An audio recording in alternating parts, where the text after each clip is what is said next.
71. Manners. A year before his death, Dostoevsky, in a conversation with the editor, Alexei Suvorin, raised a significant hypothetical question. Supposing, he said, you were looking at pictures in Daziaro's shop window and another man was also there, pretending to be looking at pictures. Suddenly, an excited third person comes running and says to the other man, "The Winter Palace will blow up soon. I've just placed a bomb there." "What would you do?" asked Dostoevsky.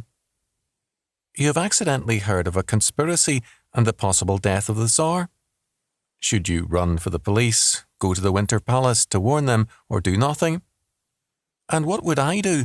Dostoevsky asked, and answered, "Nothing." Quote, "But I keep asking myself, why not? Surely it is a terrible thing. There's going to be a terrible crime.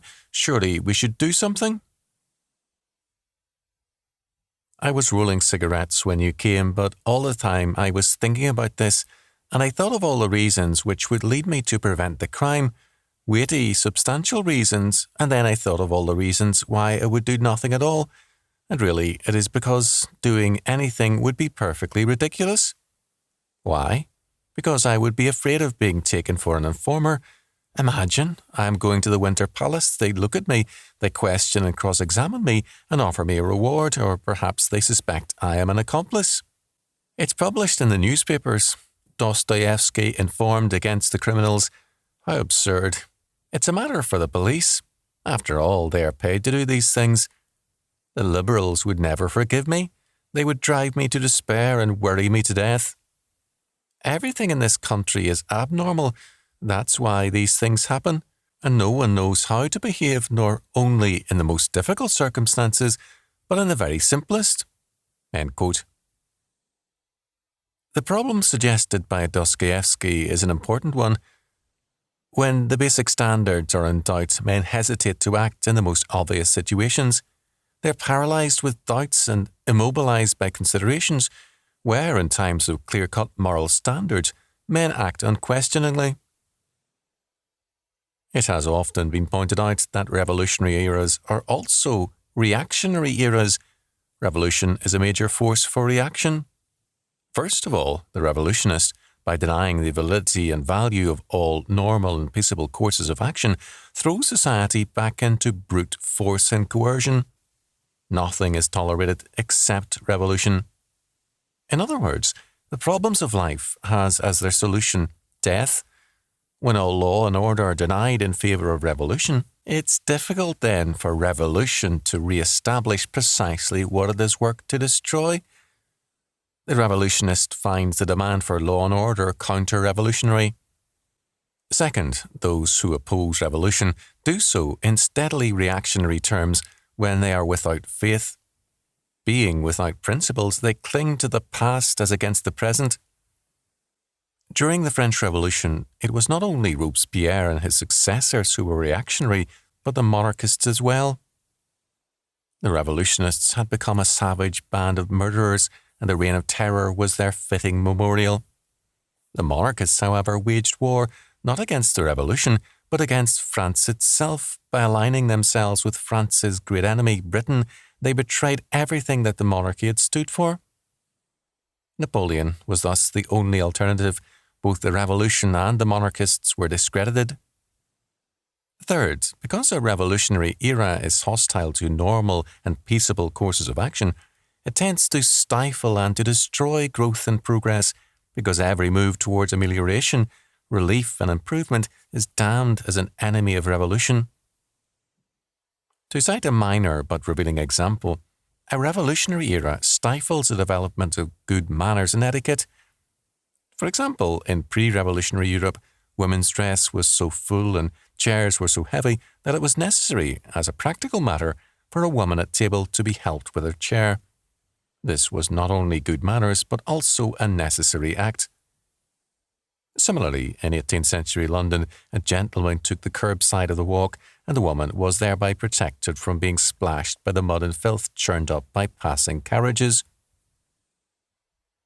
These and other illustrations can be cited to show that etiquette rested on a very practical and necessary basis, as good manners always must. To turn to Emily Post's Etiquette 1922 is to step back into a world closer to Louis XVI than to Henry Ford. Good manners are a form of reconstruction. The everyday problems of life are met in terms of a desire to solve them with grace and charity. A revolutionary temper is hostile to reconstruction. Its urge is to destroy, not to rebuild. As a result, in a revolutionary era, etiquette tends to be frozen and archaic, an echo of the past rather than a force for the present. Let's examine briefly one or two areas where manners are in need of reconstruction. A very prominent aspect of life in the second half of the 20th century is the working wife. This fact, however, is governed by no rule of modern manners. It's useless for a working wife, whose partial support of the family is a necessary factor, to be held with a chair if there is no evaluation of her work in the house. Does she now have two jobs, the work outside the home and the work at home? What's the role of the children and what's the duty of the husband? It's assuredly more than help with a chair, and then there's the fact that the financial power gained by the working wife tends to make her independent in a relationship towards her husband. What, in terms of God's standard, does her new power give her, and what does it require of her? Could it not be the basis for a return to the standards of Proverbs 31:10-31, with a renewed importance for the wife and also a stronger unity in marriage? When St. Paul wrote, quote, "Evil communications corrupt good manners," end quote, 1 Corinthians 15:33, the word he used was ethos, ethical conduct or morals. Moffat rendered it character. Shore commented on this sentence, quote, "They, the Corinthians, had become tainted by the bad moral atmosphere in which they lived and which was impregnated with the teaching of that false philosophy. Let us eat and drink, for tomorrow we die. Be not deceived," he adds solemnly, "it's a fact.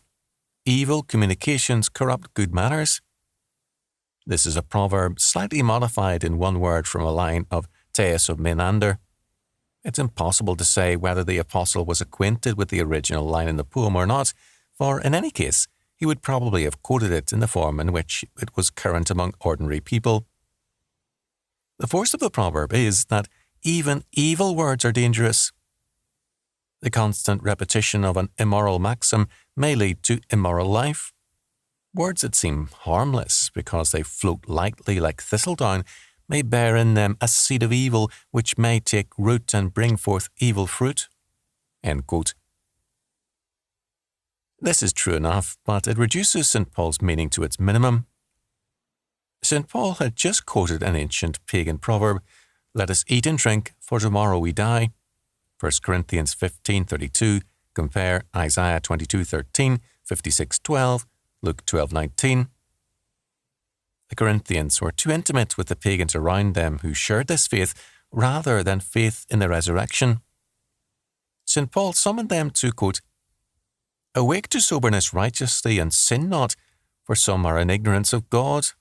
I speak this to your shame." 1 Corinthians 15:34, ARV.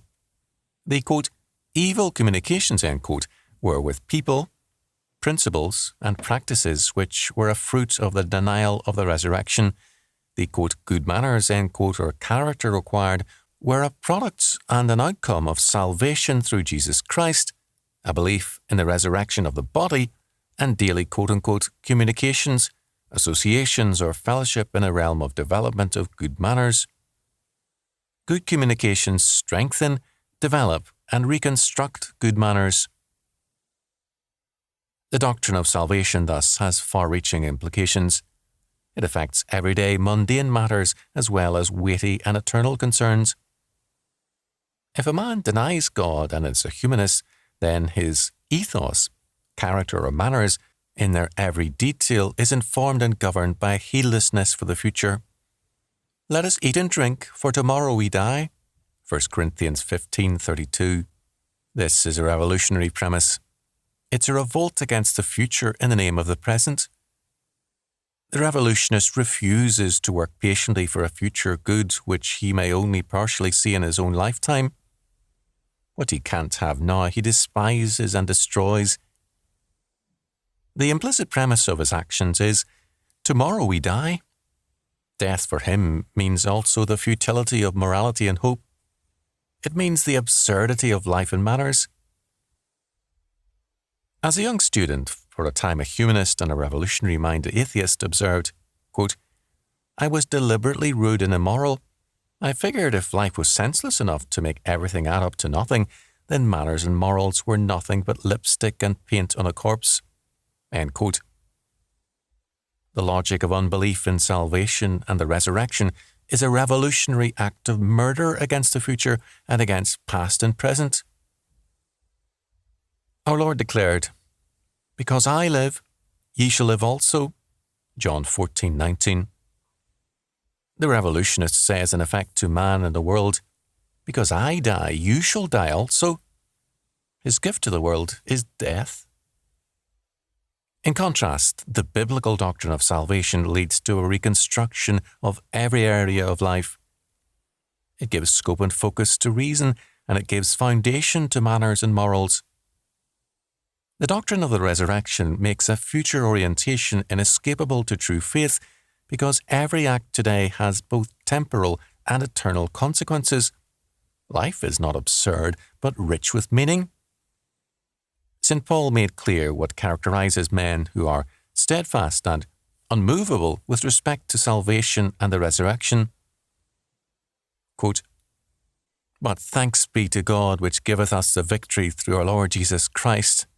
Therefore, my beloved brethren, be ye steadfast, unmovable, always abounding in the work of the Lord, for as much as ye know that your labour is not in vain in the Lord. 1 Corinthians 15:57 and 58.